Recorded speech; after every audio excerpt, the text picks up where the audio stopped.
Broadcasting from the business capital of the world, this is the Podcast Business News Network. Liezel joining us here again, my teen life coach. And that's what she is. And that's her website, myteenlifecoach.com. Welcome back today. How are you? Hi, Jill. Good.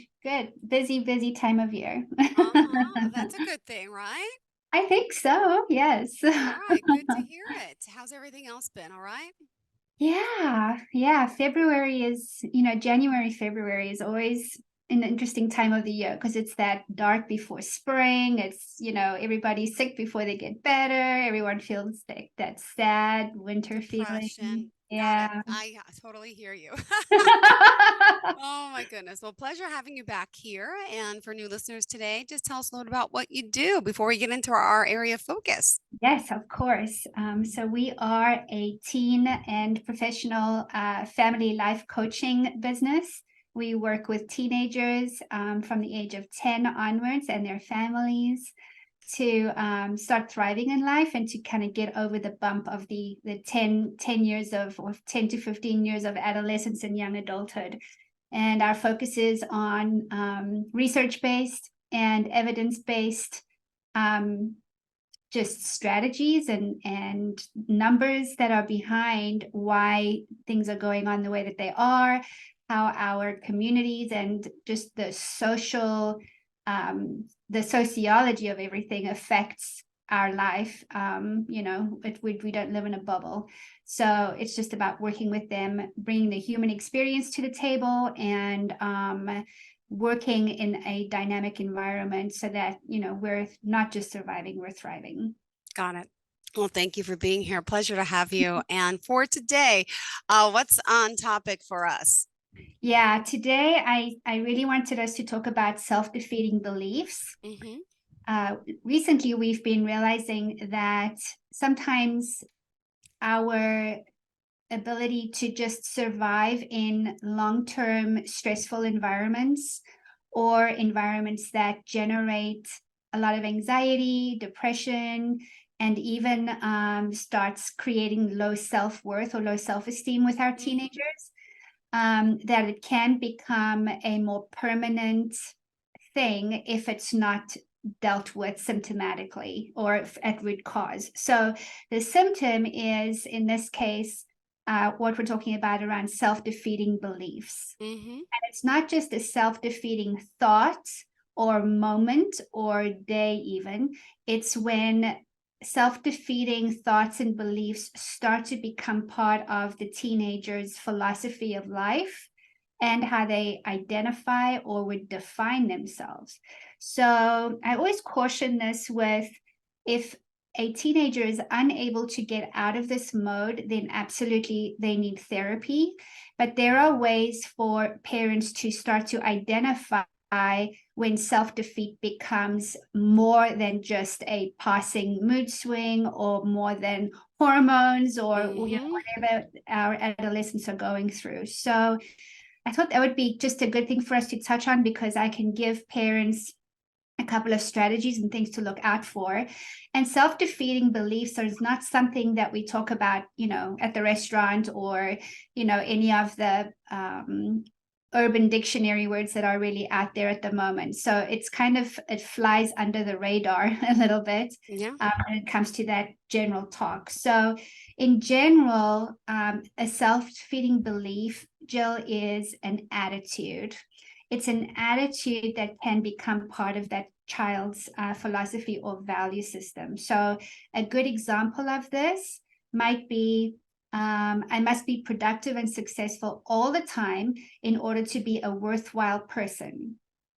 Or it could be something like, I have to be 100% popular in order to be worthwhile.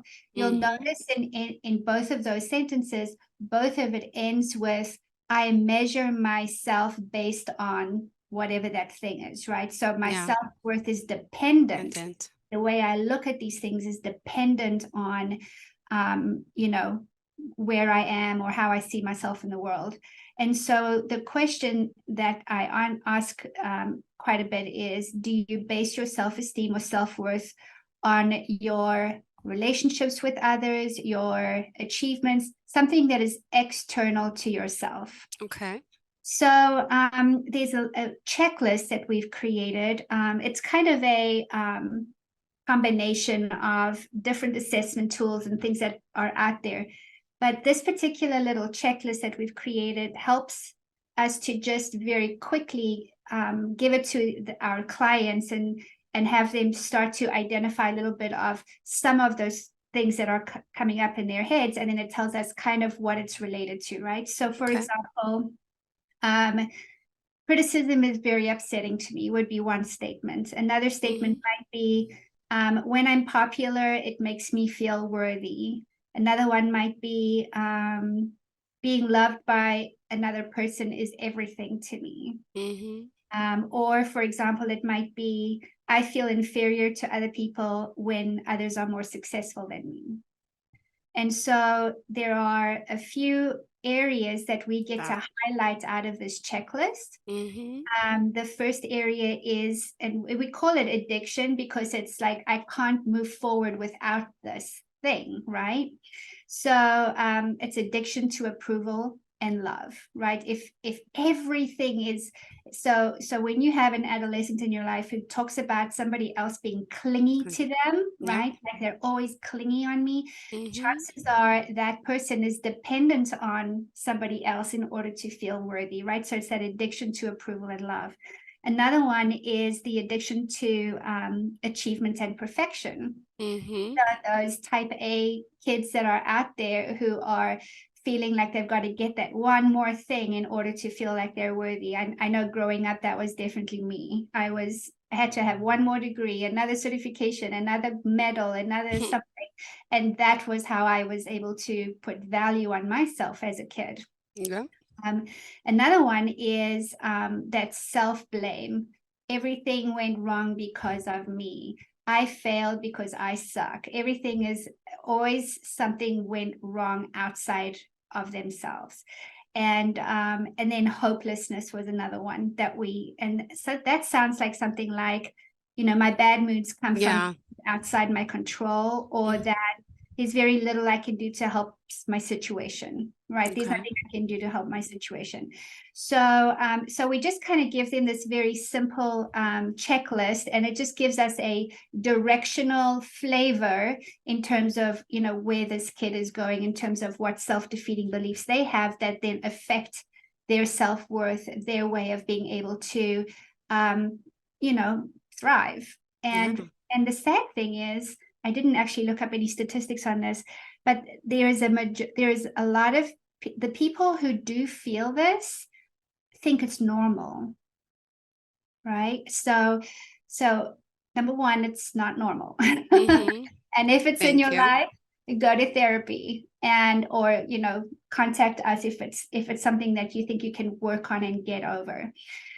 So here's a tip that I do in my own practice, and I thought this would be helpful. So let's say we have a kid who has what we call emotional perfectionism. That would be something like, I should always be or feel happy and in control of my emotions. Always, right? It's the always word. It's the never word. It's the I must or I won't, right? Then there's performance perfectionism, and that is that I must never fail, right? If I fail, I suck. Then there's the perceived perfectionism, and that is like, I want to be loved, and so I cannot be flawed, and I have to be perfect. Then you've got your fear of rejections, fear of being alone. We have teenagers who will avoid conflict at all costs. A lot of kids have this because if they're introverted and post-pandemic, it's difficult for them to not feel phobic about conflict, right? So I'll go through an example with you on how we challenge this. I have one client, I kind of used her as an example. So she said to me the other day, she said, I want to be part of this group at school. And if I don't find a way in, I'm never going to belong anywhere. And I won't be accepted, right? So this is a sophomore, right? So this happens, it happens. Okay. And my key phrase is, if that was true, why would it matter to you? Okay. So that's a challenge. That's a challenging thought. If it is true that you can't find a way to be in this group, that you will never belong anywhere else. What if that's true, why would it matter? So her response would be something like, I would feel rejected and not good enough, and I'll end up being alone. Ah. Okay, next question. Same question. If that was true, why would it matter to you? Well, then it would mean that what others think of me would define me. Yeah, which a lot of us Okay. do. Next one. If that was true, why would it matter to you? Well, I don't want that. I don't want other people to define me. So all of a sudden, out of her own, she was like, huh, I don't want people to define me, right? So from that perspective, it really helps that teenager to engage in critical thinking about that value system, that way of thinking. So, and it's interesting, and you should give it a try sometime, but that little question over and over and over again, if it's true, why does it matter? If that's true, why does it matter? And they drill down, drill down, drill down until eventually they're like, oh, no, I don't want that. So that helps them to challenge their own belief around that thought, right? Yeah. So now if you go from the beginning to the end, it is, I don't want to be defined by the fact that I should belong to this group of people and be accepted. That. So now we go back to, well, do you need to belong to that group in order to feel defined? No, I just be defined within myself. Okay, now let's start there. And so the lenses in which they look at things start to shift to, it's how I see me, not what the world sees me at. And so then we start to work through more and more and more of those examples. So what then happens is, after we go into that, if that was true, what would it mean to me, or why would it matter? We then talk about the costs and benefits, right? So here are the costs as to why it would matter, and here are the benefits as to why it would matter. And it's just like you would in your, accounting 101 or business 101. It would be like, what are the costs and the benefits to doing things like this? So from that perspective, it really, the cognitive shift that happens for them to, and often I will, the type of phrases that will come to me will be like, oh, I never thought about it that way, right? So that's the kind of affirmation you're looking for from that adolescent is, oh, I didn't think about it that way. Yeah. Another example where that is happening also happens like with studying. So well, I'm not a math person. I'm just not a math person, right? Okay, so then by going through that particular exercise, they start to come down to, well, it's not really about math. No, It's not about me or my abilities, but it's like, what I do find out about myself is that I like classes where perhaps there are more real world examples or studies or whatever, and they start to understand what their preferences are rather than what is for there and what's not. So when this goes too far, and when it's not addressed, then it becomes wired into their way of being. And they will become, there's a great quote I heard the other day, like, you become your environment, right? So they then start to become the internal environment that they're creating. And once you've hit into your 20s and you're still practicing those self-defeating behaviors, they start to become a part of you. And you and I have spoken about pessimism in the past, right? A lot of that. Yeah, we have. So this is like a way to identify the symptomology around that kind of why pessimism can become a permanent thing. So yeah, that was my spiel, and I'm sticking to it. I love your spiel. I love your spiel. And now, how many kids do you have? I have 3. Yeah. And what? Okay. And now I have to say this. They're how old are they now? 20, 21, 19, and 17. Okay, now tell us a little bit about yourself and how being a mother changed what you do and how you Yeah. used it, because I can go to one of two ways. Mom's helping me and telling me this, but she's my mom. It's a little different. Yes, exactly. In fact, all my kids are in therapy or in coaching somewhere else, because a parent should never actually be the kid's coach. And I had a debrief with one of their coaches, and they said, and she used the word disassociate with me, and she's like, and only a mother who's in the mental health field could have taught a 17-year-old that word. Yeah. Because that's not a natural word that kids will use. So, fortunately and unfortunately, they've grown up being in we have heightened awareness around mental health, and it is 100% supported to express in whatever way is necessary. Now, do I get triggered as a parent? Oh, yes, I absolutely get triggered. I will tend to, if I was unchecked, I would be the mother who was a control freak, who would be over scheduling the kids, who would have, been that helicopter parent. If I went unchecked, that would kind of be my MO. But working with having objective clients teaches me also how to be a more enlightened parent, because it helps me to keep my emotions in check. And that's why I get passionate about parents staying on their game. Parents should also be, yes, I do it as a profession, but parents should also be studying that stuff. They should be on top of, what's new and what's different. And I spoke with I have a body worker, and she's kind of, she always challenges my thinking. But when we get down on ourselves as parents and what we did right and what we did wrong and stuff, ultimately you are the perfect mother for your boys. I am the perfect mother for my 3 babies. Every mother is perfect for their kid in the way that they were designed to be. And we all need to be reminded of that once in a while. But lo and behold, yes, my middle child has gone into psychology. Wow. And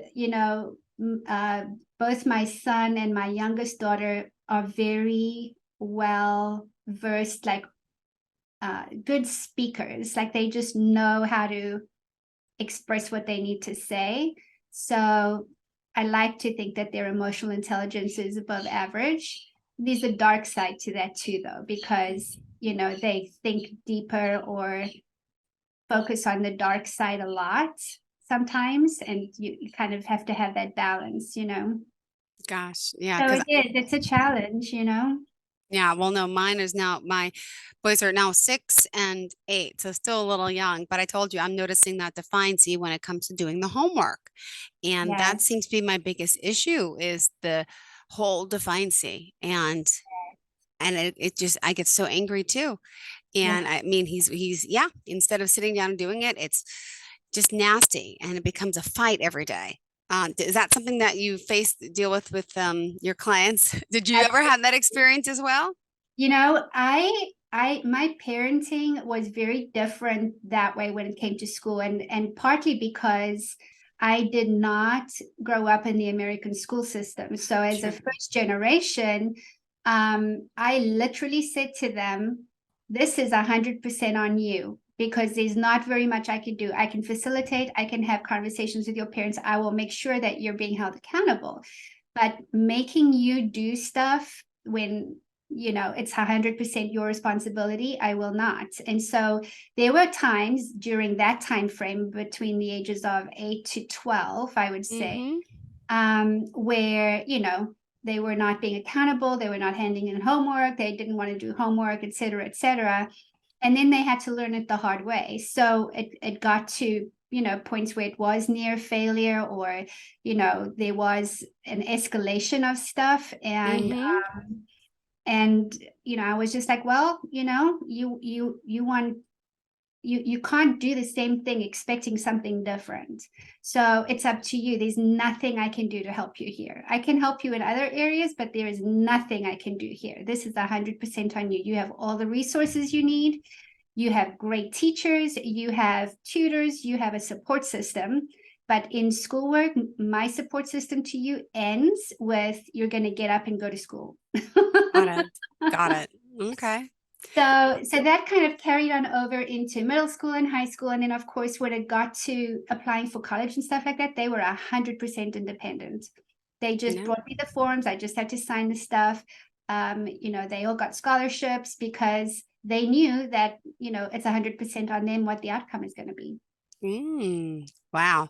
Wow. Wow. Wow. See, if I only knew. I'm trying to learn here and navigate these waters as a parent. I think we all are. And it's wow. So would you say when a motto of tough love? Yes. And Like I took the like, iPads away 3 days ago. No yeah, iPads for a week. I have to stick with it. I mean, yeah. yeah. It is. I'm here to support you and love you, but my expectations are high too. Yeah. So, and that's that authoritative parenting style. So it was, I'm not going to carry you. I cannot. I'm not going to, and I cannot do it. So, now on the other hand, when it came to emotional stuff, that was my weak spot. So, there I was maybe more lenient than I should have been. So, everything kind of has its, by no means are we perfect. By no means are we, just because I work in the field making me a perfect parent, there's no way. You cannot prepare for that. And they have, as young adults, they're going through some pretty deep emotional challenges, which is why I'm so empathetic to the Generation Z population. But I am learning as a parent to care, but to detach, right? Yeah. So it's like, it is also yours. This is also yours to have, but I will be a soft landing place for you, but I can't make it happen for you. Yeah. And that's hard as a parent. It really is. And Yeah. the trials and tribulations of parenthood. Yay. And also, kids are all different. My kids were like, okay, yeah, I got this. And so they took it and they handled it, right? You are gonna have, like, if I had any other kids, maybe, that would have been that, and they would not have gone, thrived at school at all. So I'm not saying what I did was like the right thing to do. I don't think there is a right thing or a wrong thing. It's just what fits for you and your family, Yeah, no, absolutely. So, yeah. When did your kids start seeking help elsewhere? Like, just curious, when did you realize that maybe you couldn't help them in a sense? Yeah. From the age of 15. Yeah, I would say 14, between 14 and 16, if I lump all three of them together. About, That okay. they needed somebody outside of me, having another mentor, whether it was a athletics coach at school or a dance teacher or whatever. They needed another adult outside of me, and the home environment to have to look up to ask questions, to press the boundaries with, to debate with, to argue with. They needed that. And that kind of makes sense in 2020's hindsight kind of, way of thinking, because they were trying to figure out who they were outside of me, which is appropriate for that age. It's like, who am I outside of my parents? Who am I outside of home? Because now it's like, then 3 years later, and suddenly they're like out, So I didn't think about it at the time. You don't see it when you're in it. Yeah. But now that I look back at it, I'm like, oh, yeah, that was really appropriate. Yeah. But parents are like, we're like in the here and the now. And it's like, Yeah. I often think, like, sometimes we come to parenting as adolescents ourselves. We start to act like a teenager as the parent. And so when we're, challenging our kids, we are embodying the teenager in ourselves. So, they throw a tantrum, then, we try to reason however way best we can, and we get triggered, and it's like, then the teenager in you comes out, it's like, Yeah. okay. out. Oh.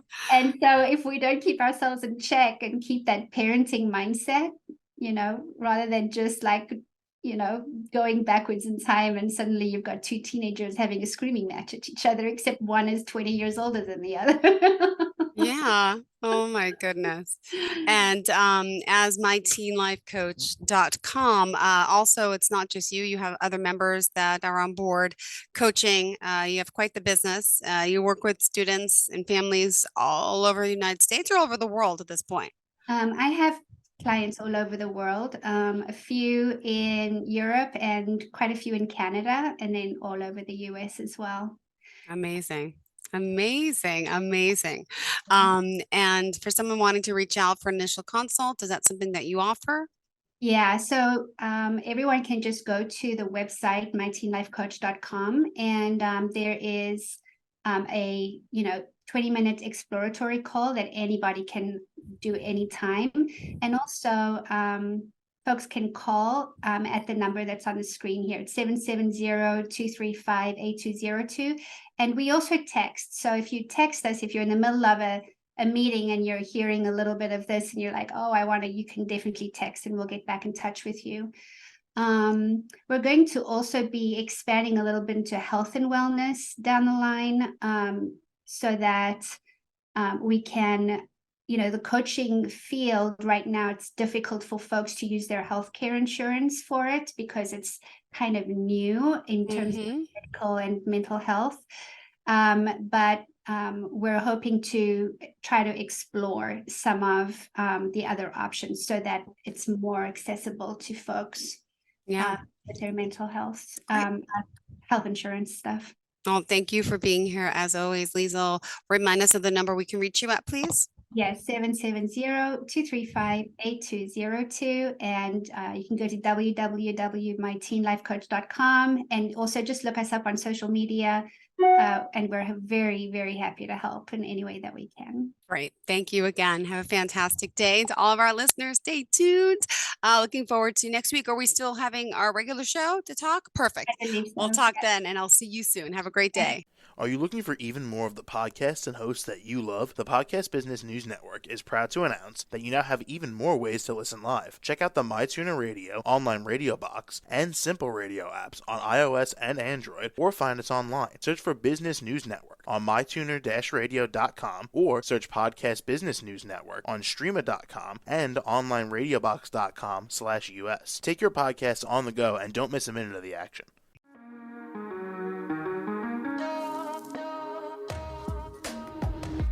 Broadcasting from the business capital of the world, this is the Podcast Business News Network.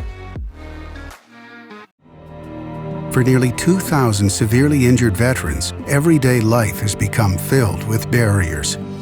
Day-to-day simple tasks can become pretty daunting. I have to carry my chair up 2 flights of steps or have somebody do it for me. What scares me the most is just the falling. When I'm struggling with my house, I think, to have that one great barrier just knocked down, it's crucial. Home for Our Troops is a wonderful nonprofit that builds a mortgage-free, fully adaptive, handicap-accessible house. And there's no catch. It'll be our very first home that we've ever owned. This is a game changer. This is where your life begins again. We need you to join us in completing this important mission. Please visit hfotusa.org and help build homes and rebuild lives. Because of you, everything's going to be okay.